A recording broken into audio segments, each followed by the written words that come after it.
Welcome back to The Remote Life. My name is Han Talbot, also known as Han Meets World, and today we'll be chatting with Orest Zub. Originally from Ukraine, Orest is a travel blogger and entrepreneur looking to raise awareness of the current situation in his home country. In this episode, we talk about his current work around the war, what we can do as individuals to help Ukrainians, and what this could mean for the future of the country.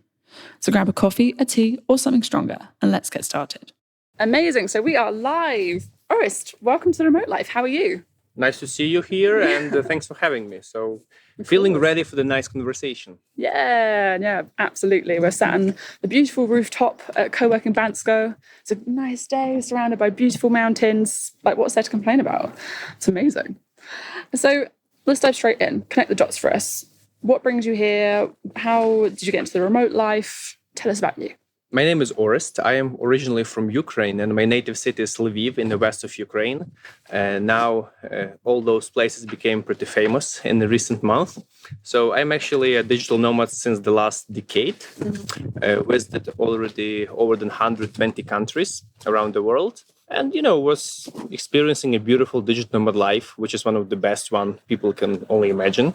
Amen. Yeah, but when the war in Ukraine, the full-scale war in Ukraine started, because the actual war is happening all the way from 2014, when Russia annexed Crimea and opened the war in Donbass. So when this full-scale invasion happened, I just decided to participate in all possible types of resistance and to do what I do the best, meaning doing representation, engaging all my international network, and relying on the media skills to deliver the message of Ukraine out there to the world. So basically here in Bansko is just one example of what I'm doing during the war, which is visiting events all around Europe, which is engaging local organizations and maybe political units to continue supporting Ukraine. Absolutely, yeah. I mean, we met briefly in Workplace Culture Conference where you're also doing the same. Do you want to tell people a little bit more about what you've been chatting to people about at conferences and just give us a little insight? So my main profession before, like for the last 10 years, was being a blogger and many different online business ventures around online media. So when the war in Ukraine started, our focus of our team completely shifted to deliver the war message topic. First of all, it required to start English language channels and media platforms that I didn't have before. I was working only on the Ukrainian audience and local market. However, fortunately, I'm fluent in English, so I'm able to do this. And number one tool is simply like, doing videos, visiting conflict areas, visiting the occupied areas, spreading in the video, photo, and text materials globally in English what is actually happening in Ukraine from the local perspective. Secondly is talking on the conferences. And third is establishing cooperation with local organizations. So here, my participation looks in the following way. I had the talk, on the stage, where I told how the life of a digital nomad changed in Ukraine when the war started. So obviously we have this main topic, war in Ukraine, but there are many different ways you can present it. Politicians present it in one way, and since I'm part of the nomad community and nomad event, I presented the way so nomads can relate to it and to understand it. So I explained that, for example, such things as freedom of movement is kind of limited now, which is a true value for digital nomads, and that's why they can really appreciate and understand it. I explained that there are situations when you can have to pack actually all your life in one backpack, what digital nomads actually also do, but for a different reason than in Ukraine. And those are the points how you can touch the heart of people or different communities and make them really think about Ukraine more. And obviously, I was providing some action steps, what to do if they want to help to participate in Ukraine. And for nomads, there are good ways to do it. First of all, everybody is working remotely, or at least most of them are. So it's possible to hire Ukrainian remote workers, which is a good and easy step, which doesn't require any sacrifices from nomads. Secondly, you can choose some kind of organization that relates to your interests. For example, children charity, pet charity, logistics, and other thing. And you can more deeply participate there with your own skills, your own proficiency, or donate money, because war, first of all, is the combat of economies. So the more money are involved, the more chances are there to win. And Can I just ask a quick question on that one? Which places would you say the money is best placed like that? Number one priority is military, because if Ukraine will lose military in this war, and war is always military, first of all, the question is which country become a victim of Russian Federation next. So it's in the interest of everybody to keep the active combat on the field in Ukraine. Let us do the dirty job on the field. And that's why a lot of money are required to buy drones, tanks, all these like things that unfortunately kill people. But this is necessary because, as now we understand, Russia is the entity that the only language they understand is the brutal power. At least this is what we see from the actions and from the recent history. So yeah, that's the unfortunate truth. At the same time, I understand that many people, and nomads including, would like to support some initiatives that doesn't involve lethal consequences, which is okay. I understand this. And that's why there are a bunch of different options that I just mentioned. So in terms of monetary donations, first is military support. If you don't like to do so, there are a bunch of other things in regard to your preferences. So for example, here in Bansko, which became a kind of big hub for Ukrainian refugees because it has all this amazing tourist infrastructure, and this is the shoulder season, so it's not busy. Over 1,000 Ukrainians found a shelter over here, and within a couple of days, I visited a local kids organization that they, help kids to play, to spend some time, because most of the refugees are women with kids.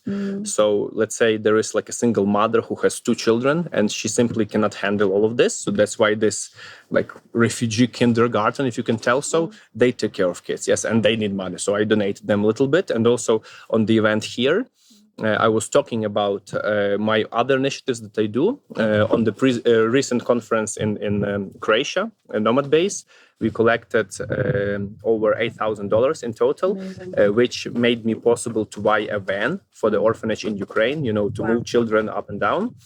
And I continue supporting that orphanage. But on this event, since I raised a couple of $100 within my short speech, half of this money I donated already to the local kids charity here in Bansko. So that's how things actually work. Amazing. That's incredible. It's just mind-blowing the work that you're doing. So kudos to you as well. It's actually not so easy. I'm entrepreneur. I'm digital nomad. I was always doing this kind of online ventures. And at certain point, doing the business as I was doing this before simply didn't make any sense to me anymore. From one point, for me, it's much easier just to earn money than to do the raising, because it requires different psychology. And I, as an entrepreneur, I'm not used to ask or raise stuff. But in these circumstances, we understand that the scale is much bigger than your own capacities. And since people are willing to contribute and to participate in this global movement, I'm fine with doing that, because I understand that I have the options to do so. So I can talk, I am fine with public speaking, I do have some presentation skills, which I have to use everything I can and everything I can do in order to participate in this matter. And in addition to that, I would like to tell that every Ukrainian and me personally, we are super grateful for this tremendous support that Ukraine is actually enjoying at the moment, not only monetary, but also all types of the humanitarian aid, all type of media support. This is actually the unique situation in the human history when it's so clear where you draw a line between good and bad. That's why actually every Western country unanimously support Ukraine. And that just shows that we are moving in the right direction. I think it's so true, though, especially so I have a background in the travel industry in London, and I think the travel industry in general, and especially digital nomads, are much more interested in how they can also give back and how they can actually contribute to where they're going, whether they've been there, whether they're going, whether they are there now. What is kind of one thing you would love digital nomads or the travel industry in general to know about what's going on? And one thing that, obviously you've mentioned some ways that people can obviously get involved if they want to. what is kind of like something you would say like, right, this is 100% a way that you can do? So first of all, travel industry doesn't exist now in Ukraine since the country is at war. All the airlines have been stopped flying to Ukraine. It's a no-fly zone from civil aviation standpoint. And I mean, I completely relate. Like no insurance company will work there and so on. However, you also have to understand that it's not like it's an entire war zone. Yeah, Ukraine is the largest European country. It's like 3 times the size of United Kingdom, for example. Yeah, and if there is active combat near the front line, it does mean that the entire country is in fire. Actually, most of the country is not. I live in the west of Ukraine, in Lviv, which is around 1,000 kilometers away from the front line, which is more or less the same distance as from my city to München or Frankfurt in Germany, which is more than halfway to United Kingdom. Meaning that like there is more risk to get into the traffic accident than to be a victim of the war. Yes, and during the entire 4 months of the war, there are only 6 casualties caused by the war directly, which is not much for a 1 million population city, of course. That's why I would encourage travel companies to start looking at Ukraine as the travel destination for adventure tours. Yeah, you can fly to Poland. You buy tickets online for the regular trains across the border to Lviv, and then you can travel around, let's say, western half of Ukraine, exploring the history, looking some landmarks, seeing Kiev, and also maybe seeing the occupied areas that really suffered of the Russian occupation. You know, I'm talking about Bucha, Irpin. So this is the place where you really can see a fresh ruins and the result, the devastation result of the war. I don't want to turn this into the promotion of a war tourism on itself, but rather on discovery tourism, you know, because once you visit those areas personally and you realize how bad is war, first of all, it makes you understand things much better. Also, by visiting Ukraine, you go deeper into the cultural aspect, so you appreciate you start understanding the local people much more. I would like to stress out that Ukraine recently became the official member, a candidate to join the European Union. Just a couple of days ago, it was already announced by European Council. Amazing. So the way is only westward for Ukraine, and these companies that will unbox at first will definitely benefit in the long term. Also, once more and more foreigners start arriving to the country, this makes a bigger signal to other people around the world. Yes, and the process will continue. So, I mean, 2 days ago, Richard Branson visited Ukraine. A few weeks earlier, Angelina Jolie visited Ukraine. Obviously, all the top politicians, they make a pilgrimage to Ukraine because it became fashionable in the geopolitics of the world. Ukraine is definitely now the number one topic globally for the last 4 months. And just stick to it, because it feels like the future of our world now is being resolved in Ukraine. Interesting. Very interesting perspective. Do you think being a digital nomad has been able to give you the more of the freedoms to be able to raise awareness around what's been going on? Do you think that's kind of given you... Of course. Since I was a digital nomad for many years, I met so many people, we maintained relations, and this was like the kickstart for this, right? Because from the very first day of the invasion, dozens of nomads were writing to me like, Orest, like, I really feel sorry about this. Just for you to know, you have a place to stay in case you need whatever support you need. Just let us know. So this helped me to start my messaging, and from that it grew and grew. And now I'm relying on these networks to continue working on the topic of Ukraine. So absolutely yes. Also the proficiency in English language, because of communication before I'm able to continue this. And before the invasion, Ukraine was kind of becoming a hub for digital nomads as well. Many people were moving there. So many people relate to Ukraine as well, and this definitely helps.